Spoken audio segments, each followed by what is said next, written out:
एक माँ अपने बेटे को खो बैठी।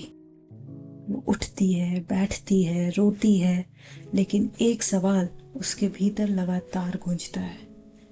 मेरे साथ ही ऐसा क्यों हुआ? मेरा बेटा मुझसे दूर क्यों चला गया?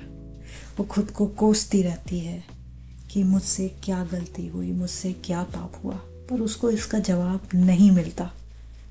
वो माँ कृष्णमूर्ति के पास जाती है।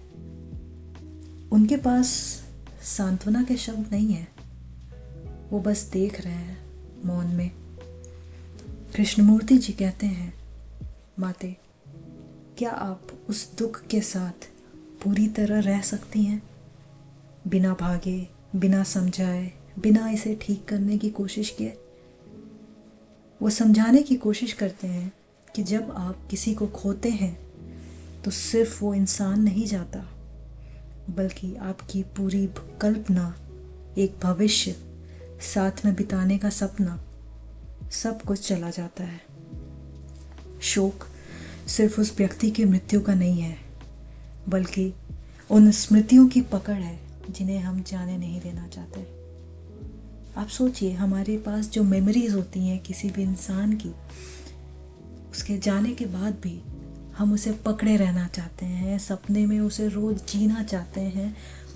हम सोचते रहते हैं क्योंकि हमें पता है वो एक आखिरी जोड़ है हमारा उस इंसान के साथ। अगर हमने उससे भी जाने दिया तो हमारे पास कुछ भी नहीं बचेगा।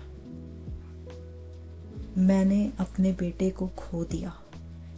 ये वाक्य अपने भीतर गहरा दर्द और एक भावना लिए होता है जिसे सेल्फ पिटी कहते हैं, यानी कि आत्मदया। कृष्णमूर्ति जी आगे कहते हैं, आप सिर्फ ये नहीं सोचते कि आपने किसे खो दिया, आप ये भी सोचते हैं कि अब मेरा ख्याल कौन रखेगा, या मैं अकेला रह गया हूँ, मैं उसके बिना इस जिंदगी में क्या करूँगा। ये सब आत्मदया है।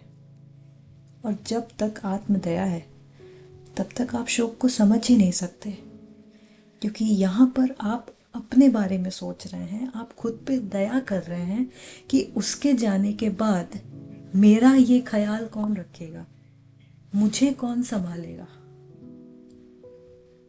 वो उनसे पूछने की कोशिश करते हैं कि माँ, क्या आप उस दुख को, उस गहरे अकेलेपन को बिना कुछ बदले क्या बस देख सकती हैं? रोकर उसे मिटाने की कोशिश ना करें, ध्यान लगाकर भागने की कोशिश भी ना करें, या अपने किसी काम में उलझकर उससे दूर होने की कोशिश ना करें। बस देखें, जैसे एक वैज्ञानिक किसी रचना को देखता है। महसूस करें।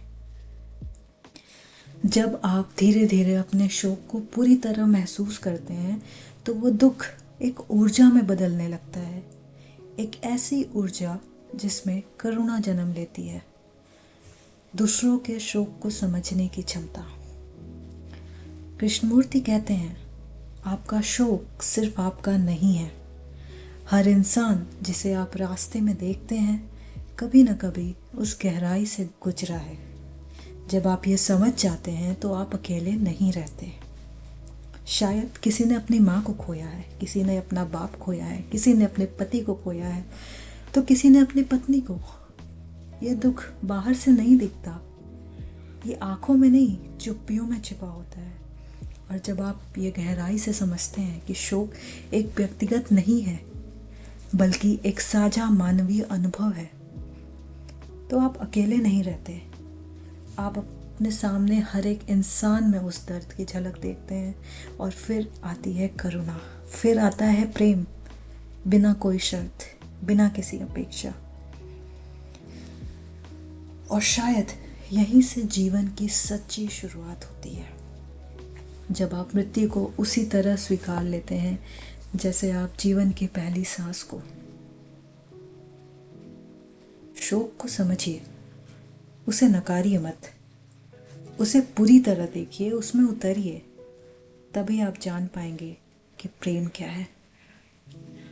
दोस्तों, इस वीडियो को आप तक लाने का मकसद सिर्फ विचार देना नहीं है, बल्कि आपको उस मौन में ले जाना है जहाँ आपके अपने शोक की समझ शुरू होती है।